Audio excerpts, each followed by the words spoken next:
Jamais grâce au peuple de Dieu. Père, je te rends grâce et je te bénis. Merci pour le souffle de vie que tu nous donnes. Prends le contrôle au nom de Jésus. Amen. Bien-aimé, aujourd'hui, le Seigneur m'envoie rappeler à ses enfants qui est celui qui sera sauvé. Qui sera sauvé? Dans le livre de Marc, chapitre 16, à partir du verset 15, lorsque le Seigneur rendit visite aux 11, il donna des recommandations par rapport à la bonne nouvelle. Il dit, allez par tout le monde, dans tout le monde entier, prêchez la bonne nouvelle à toute la création. Donc, prêchez la bonne nouvelle à tous les êtres humains. Au verset 16, il dit, celui qui croira et qui sera baptisé sera sauvé, mais celui qui ne croira pas sera condamné. Le Seigneur dit bien, celui qui croira et qui sera baptisé sera sauvé. Celui qui croit, automatiquement va chercher à se baptiser, à se faire baptiser. Ce n'est pas quelque chose qu'on oblige, qu'on impose à quelqu'un. Ça vient du cœur.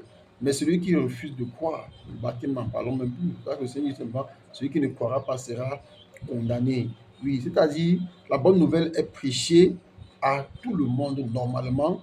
Et parmi ceux qui reçoivent la bonne nouvelle, il y en a qui croient et qui sont baptisés, ils sont sauvés. Mais il y en a qui reçoivent la bonne nouvelle et qui refusent de croire. Mais ils ont quand même reçu la bonne nouvelle. Là que le Seigneur dit, celui qui ne croira pas. Il ne s'agit pas ici des personnes qui n'ont pas reçu la bonne nouvelle. Oui, oui. Il y a des personnes qui ne sont pas, qui n'ont pas cru et qui ne sont pas baptisées parce qu'ils n'ont pas reçu la bonne nouvelle. Mais ici, le Seigneur parle des personnes qui ont reçu la bonne nouvelle, ces personnes qui ont refusé de croire. Ces personnes-là seront condamnées. Et pour ceux-là qui auront cru et qui ont été baptisés, le Seigneur dit, voici les miracles qui accompagneront ceux qui auront cru. En mon nom, ils chasseront les démons. Ils parleront de nouvelles langues. Le Seigneur dit bien chasser. Il ne s'agit pas de tuer les démons. Parce que nous avons l'habitude, surtout moi, de dire, mais qu'est-ce qu'il y a que tous les jours je suis là, je dois combattre? Non.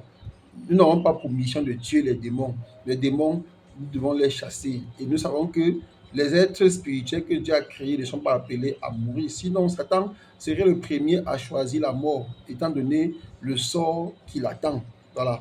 Donc, ils parleront de nouvelles langues. Oui, cette langue nouvelle, c'est le Saint-Esprit qu'il met dans nos bouches. Ils saisiront les serpents. Et si on dit saisir les serpents, il ne s'agit pas de ce qu'on voit dans les sciences de prédigitation sur les réseaux sociaux, où les gens sont dans les carrefours, ils saisissent les serpents, d'autres même là, leur langue dans la bouche du serpent. Non, il ne s'agit pas de cette manière-là, bien-aimé, parce que l'œuvre de Dieu, justement, l'œuvre de Christ n'est pas un spectacle. L'œuvre de Jésus-Christ, ce n'est pas un spectacle, ce n'est pas le théâtre.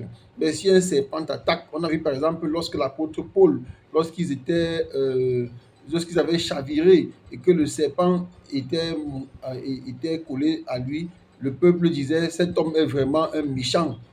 Voilà, même s'il il a échappé à la justice des hommes, il n'échappera pas à la justice divine. Voilà que la justice est en train de s'abattre sur lui, mais c'était sans savoir que l'apôtre Paul était un serviteur de Jésus-Christ. Et on a vu, il a juste secoué la main et le serpent est tombé. Donc, bien aimé, lorsqu'on est serviteur de Jésus-Christ, c'est cette manière-là, ce n'est pas le spectacle. Et lorsqu'il a secoué la main, c'est pas tombé. Là, qu'est-ce qui s'est opéré? C'était donc apparu devant ces gens-là comme un miracle. Un peu comme à Éphèse, lorsqu'ils ont dit les yeux sur la forme humaine sont venus parmi nous. Parce que Barnabas et Paul opéraient des miracles. Ce qui s'est passé de l'autre côté aussi.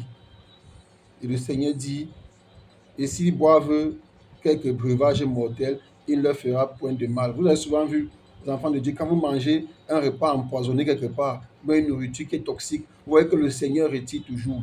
Ça peut rester là même quelques jours. Le Seigneur sait que c'est là. C'est pour que l'ennemi se glorifie un peu. Mais après, le Seigneur va toujours retirer. Il y a des cas où le Seigneur retire automatiquement. Je ne vais pas citer des exemples personnels ici, parce que c'est très sensible, mais je vais vous dire, il faut croire en tout ce que le Seigneur dit là. Et si tu n'as pas encore expérimenté cela, je prie pour toi que tu puisses expérimenter cela. Et le Seigneur dit, ils imposeront des mains aux malades et les malades seront guéris. Donc le Seigneur dit que vous prierez pour les malades et les malades guériront. Donc toi qui refuses de croire, aujourd'hui, je viens de te dire, que croire, ce n'est pas seulement une question de vie éternelle, mais c'est aucune question d'opérer des miracles, de permettre au Seigneur de travailler à travers toi, de gagner des vies à travers toi. S'agissant des choses terrestres que nous avons, on sait que l'or et l'argent appartiennent à Dieu et donc à qui il veut, comme il veut, à la dimension qu'il veut. Mais cependant, la plus importante demeure, c'est la vie éternelle. Et il n'y a qu'en Jésus-Christ seul qui a la vie éternelle. Toi qui m'as écouté aujourd'hui, donne ta vie à Jésus afin que tu vives. Merci Seigneur pour ce jour et que la gloire et l'adoration te reviennent dans le précieux nom de Jésus. Amen. Soyez abondamment bénis. Amen.